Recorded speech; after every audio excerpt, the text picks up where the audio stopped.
Rusia bombardir Kiev, tiga pimpinan Eropa ini malah nekat datang ke Ukraina dari beri dukungan.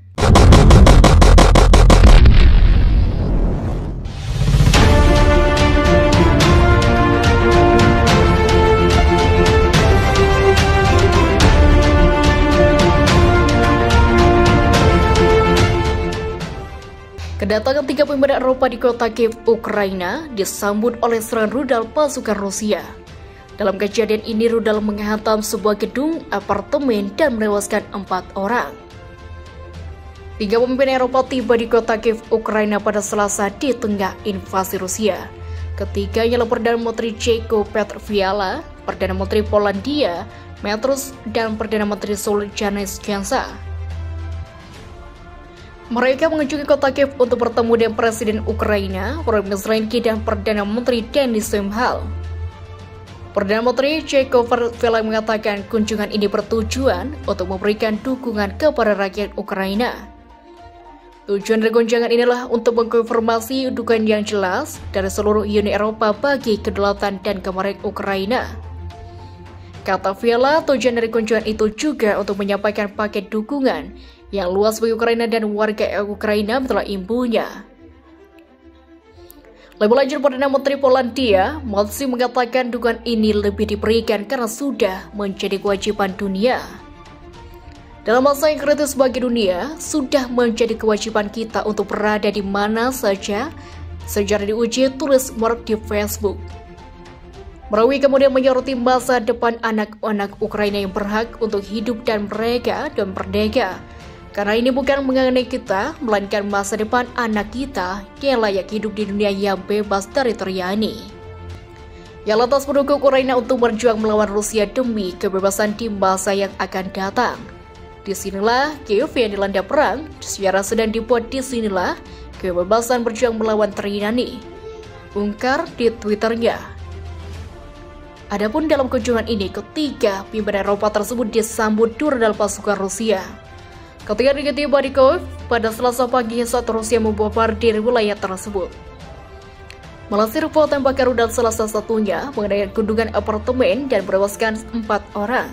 Selain itu, kebakaran hebat juga terjadi hingga harus dilakukan upaya penyelamatan udara.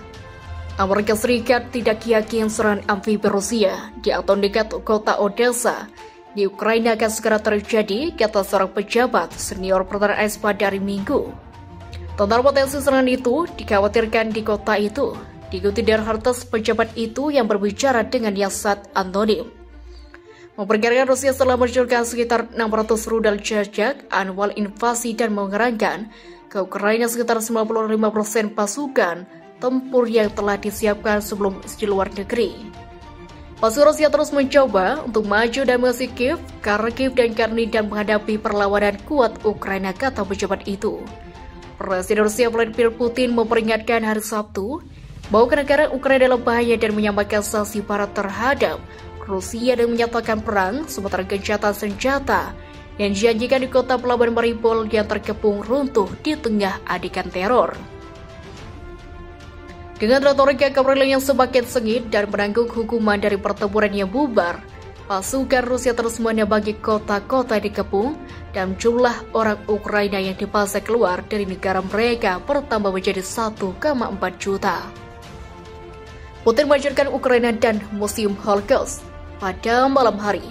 Pasukan Rusia adalah menginvasikan penembakan mereka di Mariupol sambil menjatuhkan bom di daerah permukiman Kharkiv, sebuah kota di Ukraina, Kiev, kata para pejabat Ukraina. Ibu-ibu yang hilang mereka meratapi anak-anak yang terbunuh, tentara yang terluka dilengkapi dengan alat turut dan dokter bekerja dengan cahaya ponsel, mereka kesuraman dan keputusan menyelimuti kerumunan pria berbaris di ibu kota untuk bergabung dengan militer Ukraina. Layanan berbagai video TikTok akan menangguhkan sebagai besar layanan di Rusia selama itu karena undang-undang berita palsu. Baru kali ini disahkan yang membuat sebagai besar penyebutan perang yang sedang berlangsung melawan Ukraina ilegal di sana. Kami tidak punya pilihan selain menangguhkan streaming langsung dan konten baru ke layanan video kami. Sementara kami meninjau implikasi keamanan dari undang-undang ini, tweet perusahaan itu. Pembangkit nuklir terbesar di Eropa di Ukraina di bawah perintah Rusia.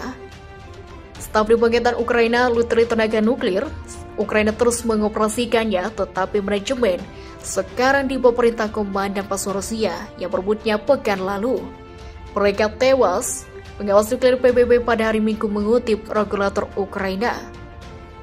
Saya sangat prihatin kabar Kepala Badan Energi Atom Internasional Rafael Gross dan pernyataan menambahkan pasukan Rusia telah memutuskan beberapa jaringan seluler dan internet sehingga merugikan komunikasi dengan pembangkit tersebut.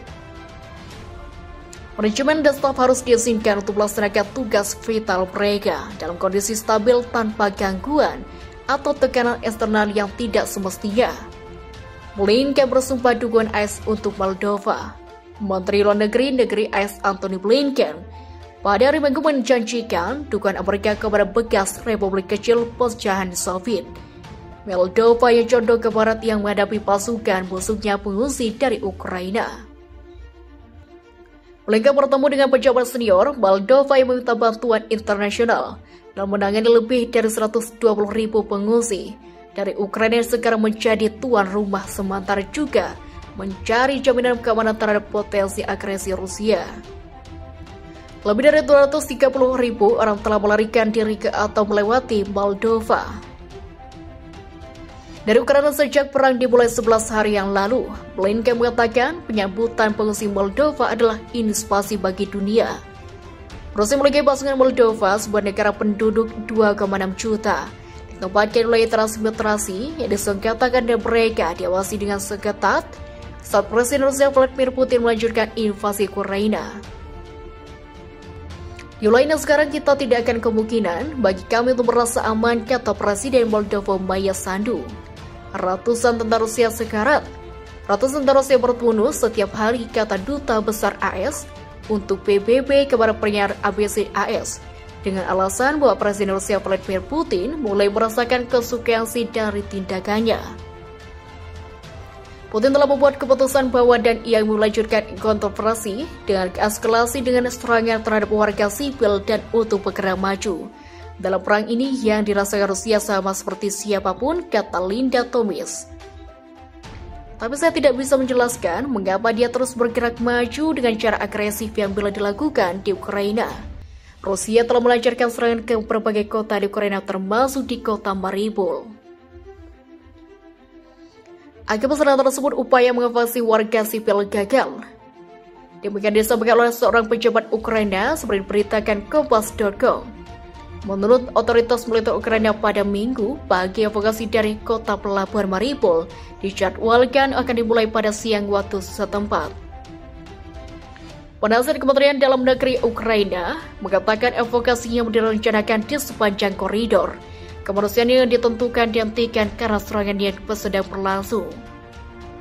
Tidak boleh ada koridor hijau karena hanya otak orang Rusia yang sakit memutuskan kapan harus mulai menembakkan dan kepada siapa, katanya di Telegram dikutip dari Al-Press. Evakuasi kota Mariupol dan kota Volhynia sebelumnya pernah diagendakan dan juga pada Sabtu setelah Rusia mengumumkan gencatan senjata. Tapi evakuasi di kota Mariupol akhirnya gagal karena pasukan Rusia disebut justru melanjutkan serangan.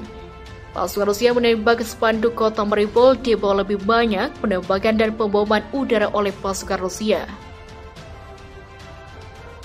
Komite Internasional Palang Merah atau ICR juga mengungkapkan bahwa jalur awan warga sipil. ICR mendesak mereka untuk menghormati hukum humaniter internasional dan untuk melindungi warga sipil dan infrastruktur sipil.